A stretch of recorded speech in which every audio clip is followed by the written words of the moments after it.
pull on that jersey, you represent yourself and your teammates.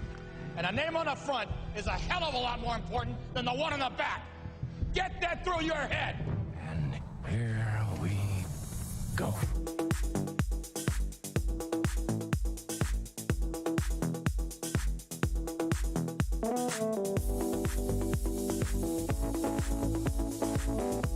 And it is no good. He missed it. Are you kidding me? The season can't end like that.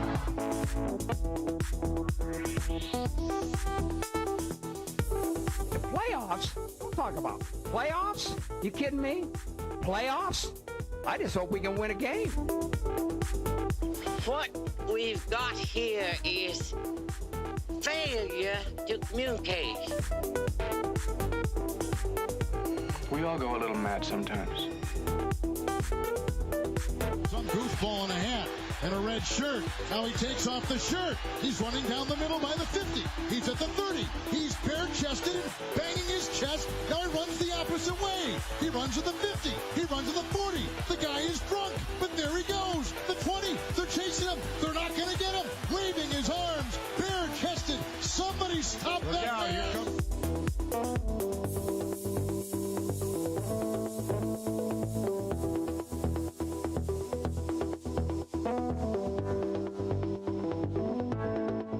Trying something a little bit different here tonight. Good evening. Welcome to another edition of NETMA, another show, another program here on Thursday evening. I'm trying something a little different, as you might have guessed. The camera might be up a little higher because, well, got a new standing desk, so we're going to try that, see how it works. Maybe I get better production, maybe I get worse production. Let me know in the comments whether or not you can hear me or not, and let me know whether or not I sound okay. We'll just call it okay. But thanks for stopping by. Got a lot to talk about tonight. New segment, 3-2-1. Upcoming 3 buys, 2 sells, and 1 lock. You should all keep your eye on it, right? So let's go ahead and get right into it, starting with our first buy. First buy is going to be none other than Kevin Say. Now, 2 weeks back-to-back of 200-plus rushing yards and a trio of touchdowns in those 2 games. Yeah. Not only is DC legit, but Kevin Say is legit, and he's already a front runner for MVP. If not, maybe the MVP already. This offense for DC, led by Kevin Say, is opening up so many holes in opposing defenses that it should not be overlooked. Sebastian Synergy now looks like a quarterback who can make the direct passes that he needs to. We saw a couple of great passes in the game last week. What is this DC Dragon offense and team capable of? I think they're going to be maybe a 6 or a 7 seed. They probably will be just on the outside of making the conference because, well, they got Baltimore, of course, in that North Division. But, you know, DC looks solid. I think they're going to have a solid season. And none other than Kevin Say, who is having a fantastic start to the season. But you know who I am selling, though? I'm selling Atlanta's offense. And I can't help but think that, you know, we've been talking about a whole bunch. Atlanta seems off. They don't seem quite themselves. When we talk about their offense in general, Atlanta is one of the worst teams on third down. They are only converting at a 31% clip when it comes to converting on third down.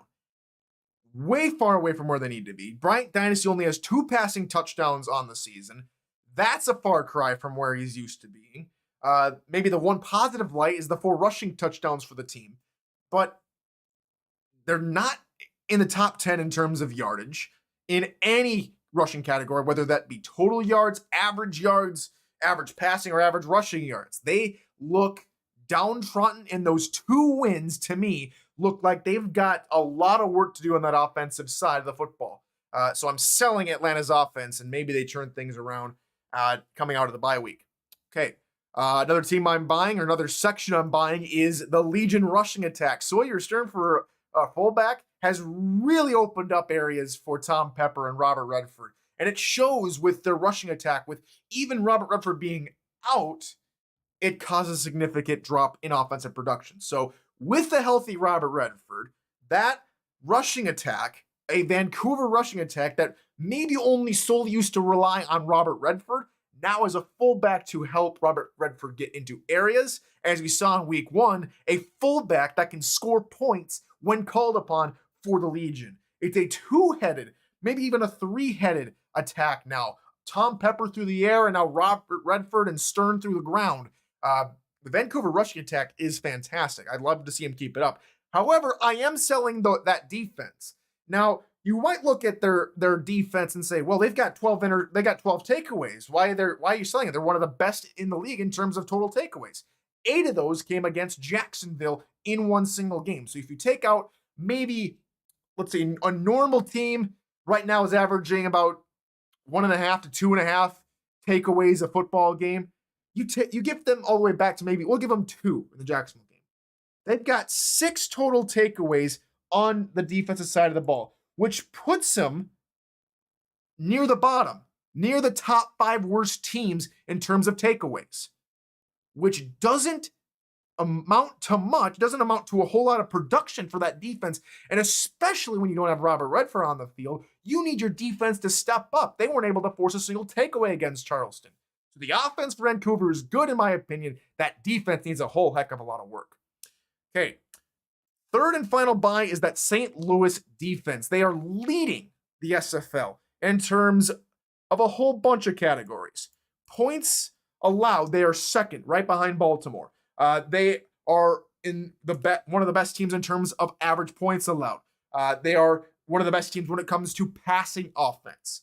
This team, this St. Louis Gladiator team, the only factor I see them in losing games is that rushing defense. The rushing defense is one of the poorest in the league at the moment. That needs to change. However, if the passing offense, which is going to have to go up against a whole host of crazy teams that love to pass the football a lot, including Denver, Atlanta, Florida, if they can stop those teams coming out of their bye week, especially Denver coming up right here in week 5, St. Louis might not just be hovering around 6-6, but maybe in the upwards of an 8-4 team, and maybe, just maybe for the Gladiators, taking that East Division. All right, my only lock here coming into week 5 is the Aztecian rebound of the Mexico City Aztecs. Now, you look at the Aztecs, they've been back and forth.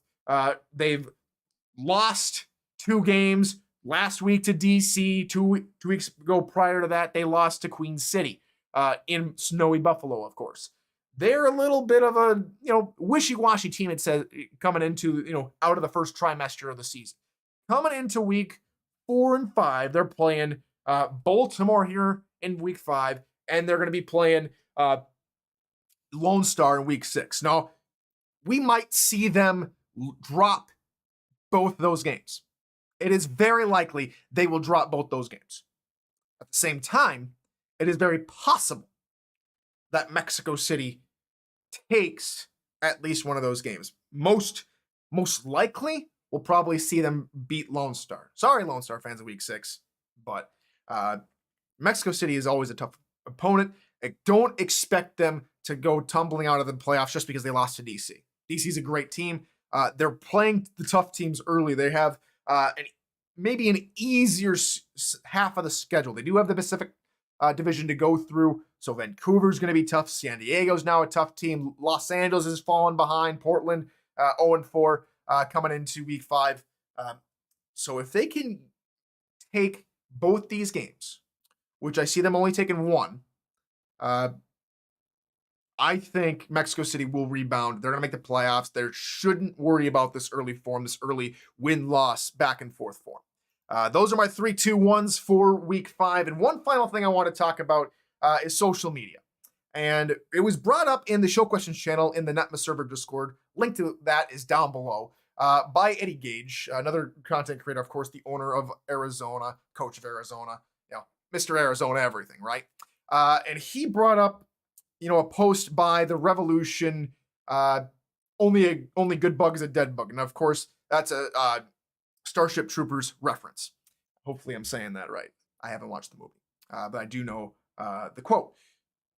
And his question is this too much? Is it too much? And